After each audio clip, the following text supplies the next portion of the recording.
നമസ്കാരം. KTCയുടെ 8ാമത്തെ എപ്പിസോഡിലേക്ക് ഏവർക്കും സ്വാഗതം. ഇന്ന് നമ്മൾ പറയുന്നത് ട്രഷറിയിലെ ക്യാഷ് ബാലൻസ് പരിശോധനയും സാക്ഷ്യപ്പെടുത്തല്, പിന്നെ ബില്ല് സമർപ്പിച്ചാൽ അത് പാസ്സാക്കുന്നത് എങ്ങനെയാണ്, ഇത്തരം കാര്യങ്ങളൊക്കെയാണ് നമ്മൾ ബില്ല് സമർപ്പിക്കുന്ന ബില്ലുകളെ പറ്റിയൊക്കെയാണ് നമ്മൾ പറയുന്നത്. നേരെ പോവാം.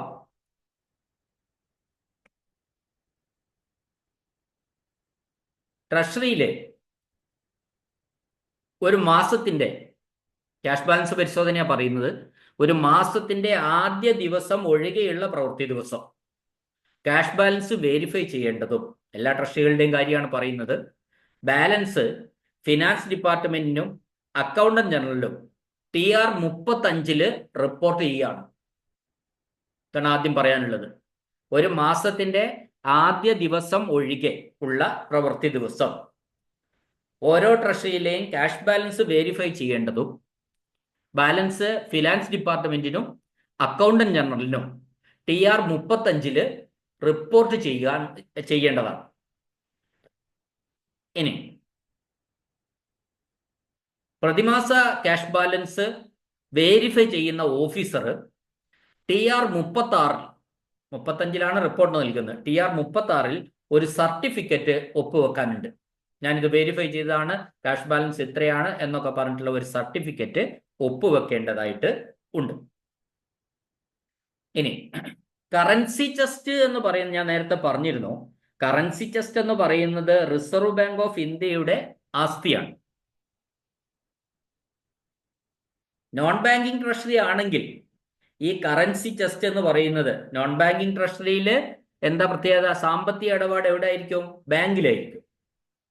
അപ്പൊ അത്തരത്തിലുള്ള നോൺ ബാങ്കിങ് ട്രഷറിയിൽ കറൻസി ചെസ്റ്റ് ബാങ്കിന്റെ നിയന്ത്രണത്തിലായിരിക്കും. അത് ഇനി പറയണ്ടല്ലോ, നമ്മൾ നോൺ ബാങ്കിങ് എല്ലാവർക്കും അറിയാമല്ലോ.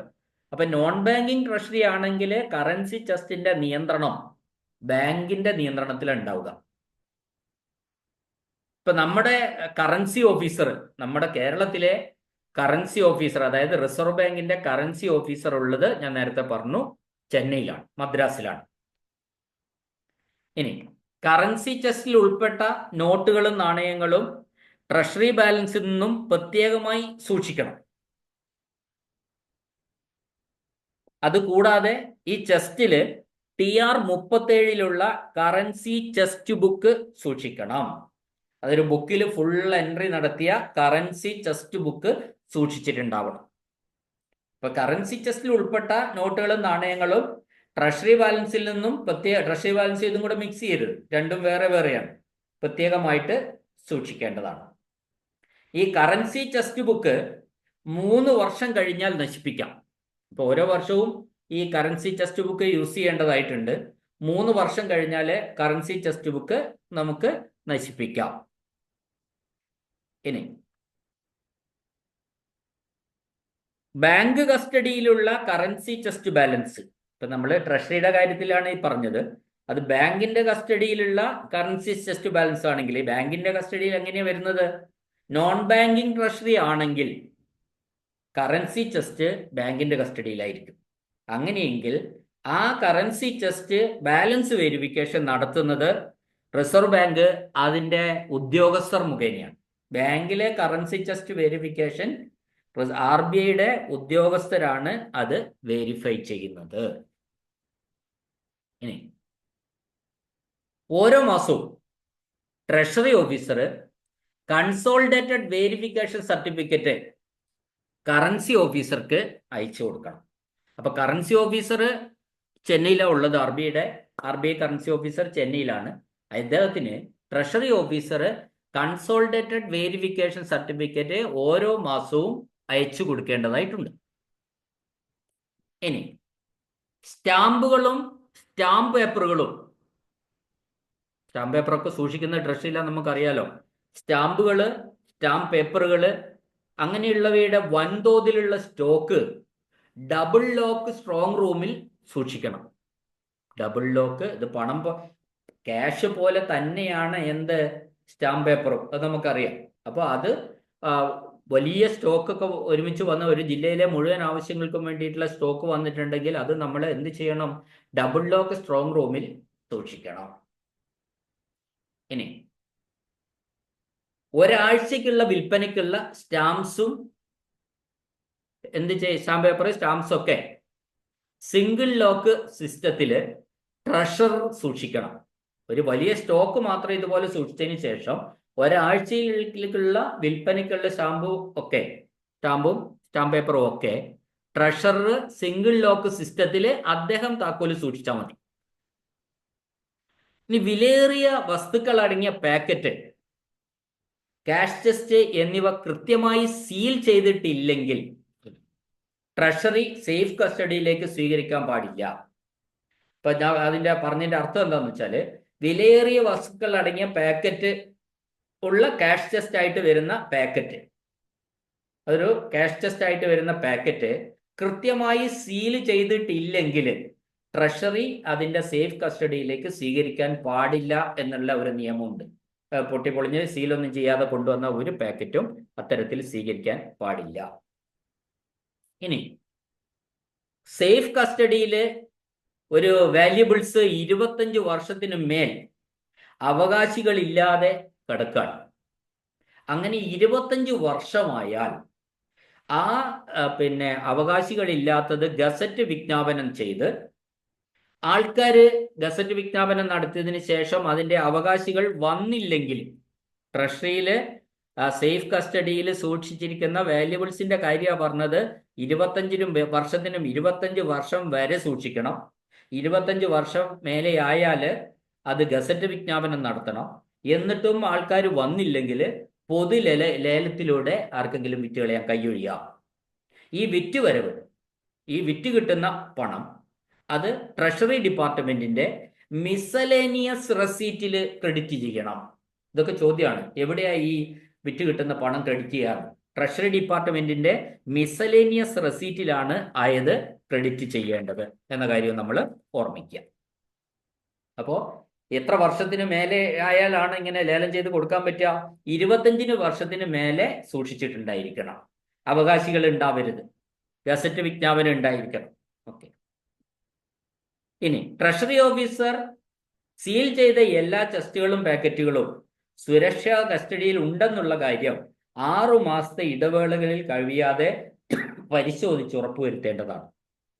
അപ്പോൾ നമ്മൾ ഈ സുരക്ഷിത സ്ട്രോങ് റൂമിൽ വെച്ചിരിക്കുന്ന സീൽ ചെയ്ത എല്ലാ ചെസ്റ്റുകളും പാക്കറ്റുകളും, വാല്യുബിൾസിന്റെ എല്ലാ പാക്കറ്റും ചെസ്റ്റുകളും സുരക്ഷിത കസ്റ്റഡിയിൽ ഉണ്ടെന്നുള്ള വിവരം ഓരോ 6 മാസത്തിൽ കവിയാത്ത ഇടവേളകളിൽ ട്രഷറി ഓഫീസർ അത് വേരിഫൈ ചെയ്ത് ബോധ്യപ്പെടേണ്ടതാണ്.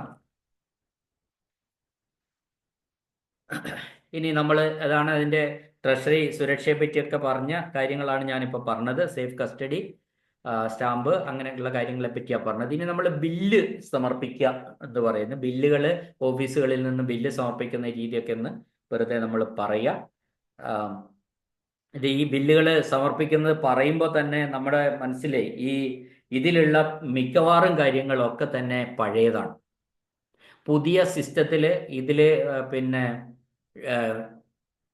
ഡിജിറ്റലായിട്ടാണ് ഒപ്പിടുന്നത്. ബില്ല് തന്നെ ഓൺലൈനാണ് സബ്മിറ്റ് ചെയ്യുന്നത്. ബില്ല് ഓൺലൈനായി സബ്മിറ്റ് ചെയ്താൽ അക്കൗണ്ടിലൂടെയാണ് മിക്കവാറും ശമ്പളം പോലുള്ള കാര്യങ്ങളൊക്കെ വരുന്നത്. ബാങ്ക് അക്കൗണ്ടിലൂടെ വരികയാണ്. അങ്ങനെയൊക്കെയുള്ള ഒരു ട്രഷറി അക്കൗണ്ടിലേക്ക് മാറ്റി, ട്രഷറി സേവിങ്സ് ബാങ്ക് അക്കൗണ്ട് ഉണ്ടാവും, അവിടെ നിന്ന് അത് ബാങ്കിലേക്ക് മാറ്റി, അങ്ങനെയൊക്കെയുള്ള ഒരുപാട് നടപടിക്രമങ്ങളിൽ മാറ്റം വന്നിട്ടുണ്ട്. എങ്കിൽ പോലും ഞാൻ ഈ പഴയ കാര്യങ്ങളാണെങ്കിൽ പോലും ട്രഷറി പറഞ്ഞിരിക്കുന്ന നിയമങ്ങൾ ഒന്ന് ഓടിച്ചു പറയുകയാണ്. മുന്നേ എങ്ങനെയായിരുന്നു ബില്ലുകൾ, അക്കാര്യങ്ങളൊക്കെ ഞാൻ ഒന്ന് ഓടിച്ച് പറയുകയാണ്.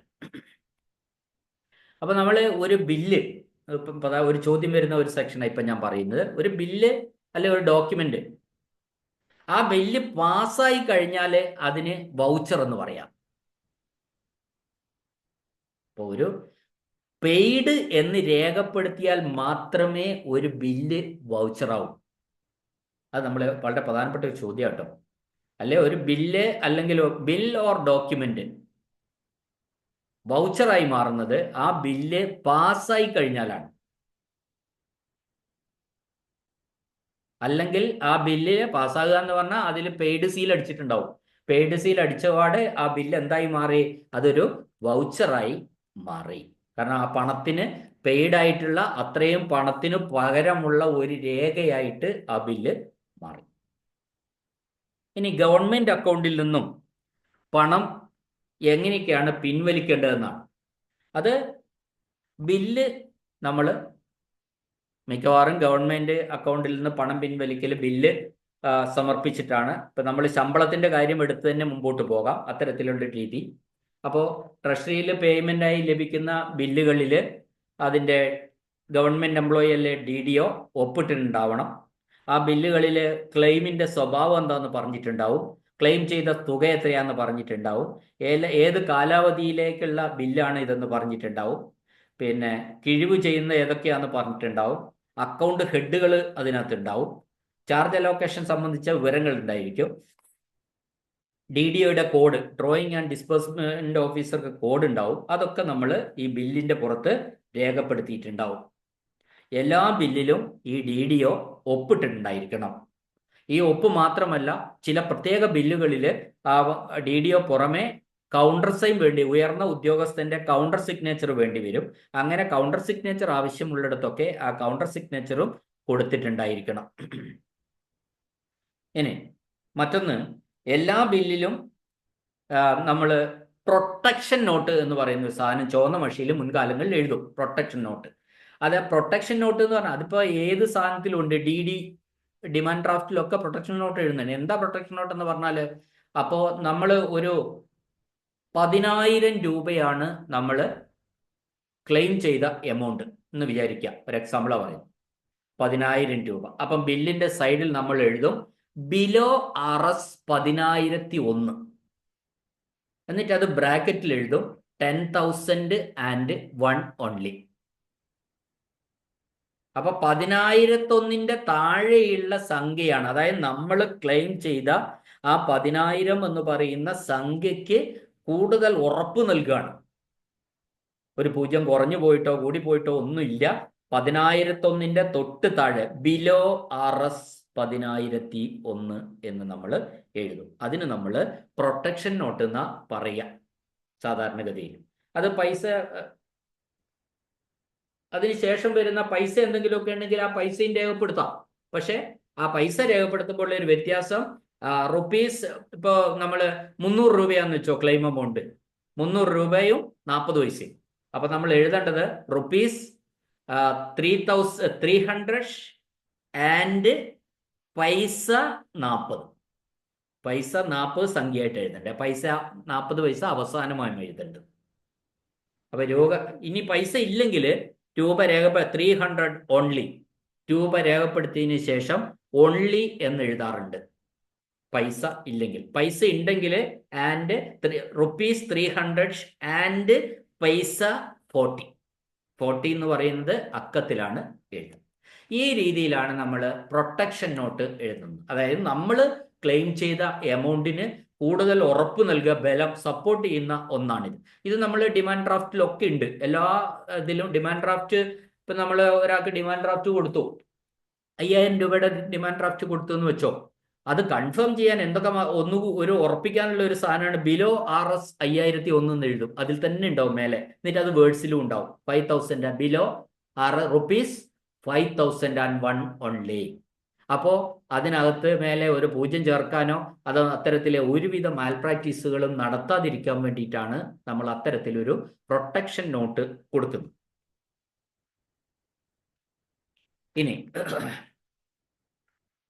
ഇനി തുക എഴുതിയ കോളത്തിൽ, ബില്ലിന്റെ തുക എഴുതിയ കോളത്തിൽ തുകയ്ക്ക് ശേഷം ബാക്കി വരുന്ന ഭാഗം ഒരു ശൂന്യത ഉണ്ടെങ്കിൽ, അല്ലെ ബാക്കി വരുന്ന ഭാഗത്ത് ബ്ലാങ്ക് ആയിട്ട് കിടക്കുന്നുണ്ടെങ്കിൽ അവിടെ ഒബ്ലീക്ക് ലൈൻ കൊണ്ട് കവർ ചെയ്യണമെന്നാ പറയാ. ഒബ്ലീക്ക് ലൈൻ എന്ന് പറഞ്ഞാൽ ചെരിഞ്ഞ വര ഉപയോഗിച്ച് കട്ട് ചെയ്യാം ആ കോളം. അപ്പൊ വെറുതെ ഒരു കോളം ബ്ലാങ്ക് ആയിട്ട് കിടന്നാൽ അവിടെ ഏതെങ്കിലും സംഖ്യകൾ ആരെങ്കിലും ഇടുമോ, അത്തരത്തിൽ എന്തെങ്കിലും സംഭവിക്കുമോ എന്നതിന്റെ അടിസ്ഥാനത്തിലാണ് ബ്ലാങ്ക് കോളം ഒബ്ലീക്ക് ലൈൻ വെച്ചിട്ട് കട്ട് ചെയ്യണമെന്ന് പറയുന്നത്. ഒബ്ലീക്ക് ലൈൻ എന്ന് പറഞ്ഞാൽ ചെരിഞ്ഞ വര ഉപയോഗിച്ചത് ആ കോളം ക്യാൻസൽ ചെയ്യുക. ബില്ലിന്റെ നമ്മളൊരു ബില്ല് ട്രഷറിയിൽ സമർപ്പിക്കുമ്പോൾ അതിന്റെ ആകെ തുകയിൽ എന്തെങ്കിലും തിരുത്തലുകൾ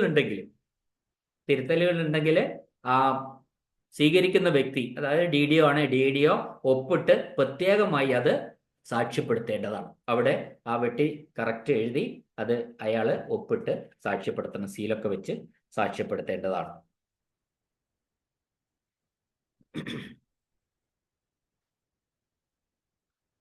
ഇനി പണം സ്വീകരിക്കുന്ന വ്യക്തിക്ക് ഒപ്പ് രേഖപ്പെടുത്താൻ സാധിക്കുന്നില്ലെങ്കിൽ കൈയുടെ പെരുവിരൽ അടയാളം പതിപ്പിച്ചാൽ മതി. അപ്പൊ ട്രഷറിയിലോ ബാങ്കിലെയോ ഏതെങ്കിലും വ്യക്തിക്ക് ആ വ്യക്തിയെ തിരിച്ചറിയണം. അയാളുടെ ഒപ്പ് ഈ ട്രഷറിയിലോ ബാങ്കിലോ ഉദ്യോഗസ്ഥനല്ലാത്ത ഒരാൾ അറ്റസ്റ്റ് ചെയ്യുമ്പോൾ ആ അറ്റസ്റ്റ് ചെയ്ത വ്യക്തി അയാളുടെ മേൽവിലാസവും നൽകണം. ഇതൊക്കെ ട്രഷറിയുടെ ക്യാഷ് വിഡ്രോ ചെയ്യുമ്പോൾ ബില്ലുകൾ സമർപ്പിച്ച് പണം വാങ്ങുമ്പോൾ പറയുന്ന നിയമങ്ങളാണ്. ഇനി കോടതിയുടെ നിരോധന ഉത്തരവിലൂടെ അറ്റാച്ച് ചെയ്തിട്ടുള്ള തുക ഡ്രോയിങ് ഓഫീസർ ബില്ലിൽ നിന്നും കുറവ് ചെയ്യേണ്ടതാണ്. കോപ്പറേറ്റീവ് സൊസൈറ്റികളുടെ റിക്കവറികളും ഇതുപോലെ ബില്ലിൽ കുറവ് ചെയ്യാവുന്നതാണ്. കോപ്പറേറ്റീവ് സൊസൈറ്റിയുടെ റിക്കവർ ചെയ്യാവുന്നതാണ്. ഇനി ബില്ലില് സംഖ്യകൾ കുറവ് ചെയ്യുമ്പോൾ അതിന് അനുസൃതമായിട്ട് ഓരോ ഷെഡ്യൂൾ വെച്ചിരിക്കണം. ഇപ്പൊ GPF കുറയുകയും ചെയ്യുകയാണെങ്കിൽ അതിന് GPFന്റെ ഒരു ഷെഡ്യൂൾ കൂടി ബില്ലിനൊപ്പം ഉണ്ടാവും. ആ GPFന്റെ ഷെഡ്യൂളിൽ GPF അക്കൗണ്ട് നമ്പർ പറഞ്ഞിട്ടുണ്ടാവും, എമൗണ്ട് പറഞ്ഞിട്ടുണ്ടാവും, സബ്സ്ക്രിപ്ഷൻ പറഞ്ഞിട്ടുണ്ടാവും, ലോൺ എടുത്തിട്ടുണ്ടെങ്കിൽ അതെല്ലാം പറഞ്ഞിട്ടുള്ള ഒരു ഷെഡ്യൂൾ വേറെ വെക്കാറുണ്ട്. അത് GPFന് മാത്രമല്ല, SLIക്ക് വേണം, GISന് വേണം. ഏതൊക്കെ ഡിഡക്ഷൻസ് നമ്മൾ നടത്തിയോ ബില്ലില് ആ ഡിഡക്ഷൻസിന്റെ ഒക്കെ സപ്പോർട്ടിംഗ് ആയിട്ടുള്ള ഷെഡ്യൂളുകൾ നമ്മൾ ബില്ലിനോടൊപ്പം വെച്ചിരിക്കണം.